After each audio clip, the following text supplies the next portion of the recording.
सर्वेभ्यो नमो नमः। नमो नमः। सभी को प्रणाम। हमारे पिताजी की बहुत हार्दिक इच्छा थी कि मैं कुछ बोलूं, तो मैं आज लघु सिद्धांत कौमुदी के प्रकरण में, पंच संधि प्रकरण में एक प्रकरण है हल संधि प्रकरण, उसमें एक सूत्र है उदस्ता स्तंभो पूर्वस्य जी, इस पर हम विचार रख रहे हैं। बहुत अच्छा। और हम अपने गुरुदेव भगवान के आशीर्वाद से और अपने बाबा विश्वनाथ की कृपा से हम आज बोल रहे हैं। आप सब उसे श्रवण करें और अपना ढेर सारा आशीर्वाद मुझे प्रदान करें। बिल्कुल बिल्कुल तो राघव हम जी बोलना शुरू करते हैं। हाँ। उदस्था स्तंभो पूर्वस्य, इसका अर्थ है कि उद से अव्यवहित उत्तर स्था स्तंभ शब्द को पूर्व स्वर्ण होता है। वृत्ति है उदस्था स्तंभो पूर्वस्य, उदा पर्योस्था स्तंभो पूर्वस्य, पूर्व स्वर्ण उत्थानम उत्तंभनम, उदस्था स्तंभो पूर्वस्य, उदा पर्योस्था स्तंभो पूर्व स्वर्ण। तो उद से अव्यवहित उत्तर स्था स्तंभ शब्द, जो स्था स्तंभ शब्द है उसको पूर्व स्वर्ण होता है। अब सूत्र है, कुछ सूत्र होते हैं जो अंत्य अल करते हैं, कुछ होते हैं कि अवधिबोधक, जो ये सूत्र हैं अवधिबोधक पंचम अंत, जिन सूत्रों का अर्थ है उसका वो सूत्र है कि तस्मादित्युत्तरस्य, तस्मादित्युत्तरस्य इसकी वृत्ति है पंचमी निर्देशेन क्रियमाणम कार्यम वरलांतरेणाव्यवहितस्य प्रसिद्धीयम्। अर्थात अवधिबोधक पंचम्यंत पद घटिते शास्त्रे अव्यवहितात् उत्तरस्य इति पदद्वयम् उपतिष्ठते। अवधिबोधक पंचम्यंत पद किम, अवधिबोधक पंचम्यंत पद जो होगा उदस्था स्तंभो पूर्वस्य, इनमें उसमें और उसमें जो तद्घटित शास्त्र होगा, तद्घटित शास्त्र उसमें अव्यवहितात् और उत्तरस्य, यह दो पद हैं, यह उस घटित शास्त्र में चले जाएंगे।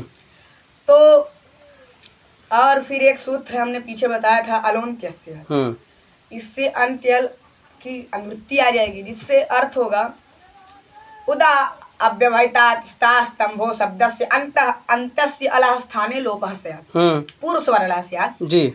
अर्थात उदा स्था स्तंभो पूर्वस्य में अव्यवहितात् उत्तरस्य, जब यह चले जाएंगे पद तो कहाँ पूर्व स्वर्ण होगा, पूरे उदास्था स्तंभो पूर्वस में नहीं होगा, अंत्यल के स्थान पर जो उनका अंत्यल होगा वहीं पर पूर्व स्वर्ण प्राप्त हो जाएगा। तो अर्थ हुआ। अब उदाहरण है मेरा उत्थानम उत्तंभनम। अब संधि विच्छेद है उद्धन स्थानम। अब यहाँ अंत्यल के स्थान पर पूर्व स्वर्ण प्राप्त होगा जी। तो पहले हम देखेंगे, कुछ बताएंगे कि पंचमी, देखिए यहाँ पर अवधि बोधक पंचम्यंत पद क्या है, उदस्था स्तंभो पूर्वस में उद तद्घटित शास्त्र क्या है, मतलब इसमें घटने वाला शास्त्र कौन सा है जी, उदस्था स्तंभो पूर्वस्य। तो इसमें जो घटित शास्त्र है उसमें अंतस्याला या दो पद चले जाते हैं। तो सूत्र का अर्थ मैंने बता दिया है। तो अब पूर्व में उद है, पूर्व में उद है। अब उद जो दा है, उद धन स्थानम रहता है, उद धन स्थानम। तो यहाँ दा है तो अंत्यल क्या है, स्थानम का स्था, पद है ना, पद के अंत में, तो पद उद्धन स्थानम है, इसके अंत में क्या है, स्था का सा। तो उद के जो पूर्व में उद का दा है उसके सवरली कितने हैं जी, तो ता था दा धा ना, ये सवरली है इसके, क्योंकि दा में ता था दा धन ये सब आते हैं।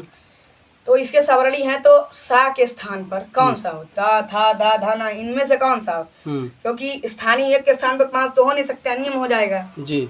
तो इसके लिए सूत्र है, सूत्र नहीं आगे बताए हैं, संज्ञा प्रकरण में आया है कि जब कहीं कुछ नहीं होता तो अभ्यंतर प्रत्यय मिलाते हैं, बाह्य प्रत्यय, अल्प प्राण, महाप्राण, ये सब मिलाते हैं। तो हम पहले अभ्यंतर प्रत्यय देखते हैं।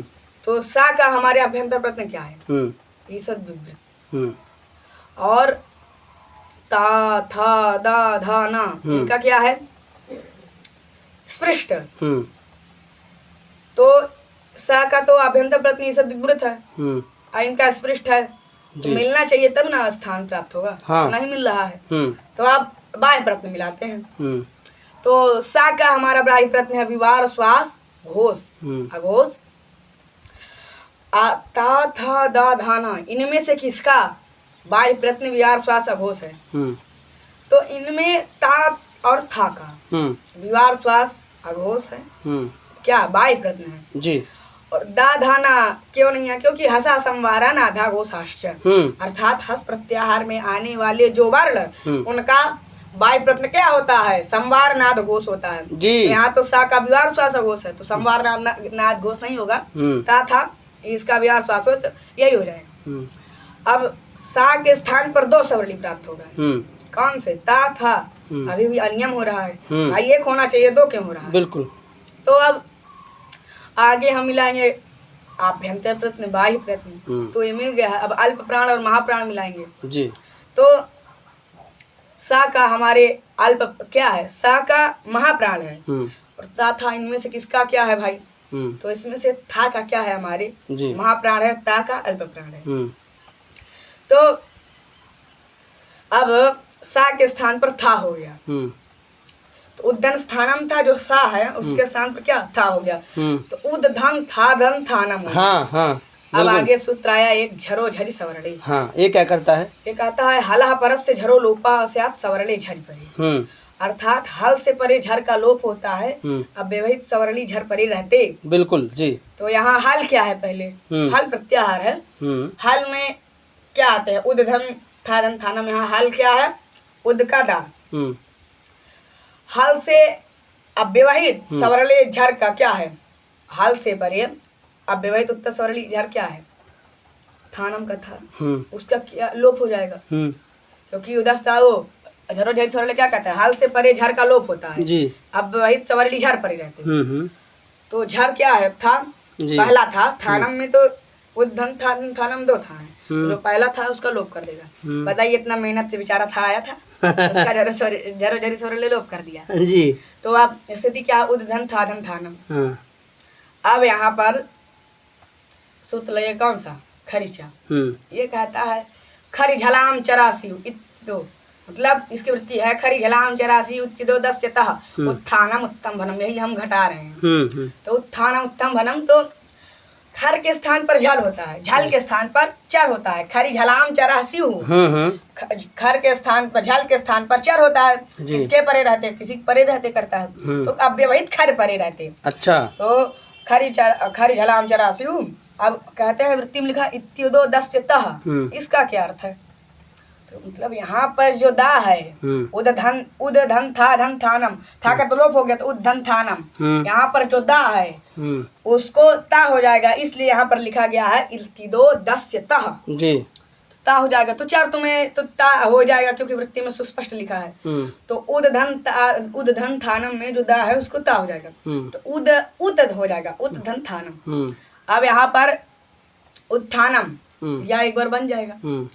अब एक बार हमारा झरो झरी सवर्णी विकल्प से लोप किया था, जो था का वो विकल्प से दोबारा लोप किया था, वो विकल्प से लोप नहीं करेगा, जब विकल्प से लोप नहीं करेगा तो दो थकार घटित रूप बनेगा, कौन सा, उत्थानम, तो एक बार उत्थानम बनेगा, उत्थानम, जब विकल्प से लोप करेगा तब, नहीं करेगा तो फिर दो थकार घटित, इसी तरह उत्थानम है।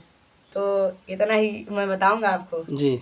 बहुत सुंदर, बहुत सुंदर, साध, इसी तरह आगे बढ़ते रहे राघव जी, साध, जय हो।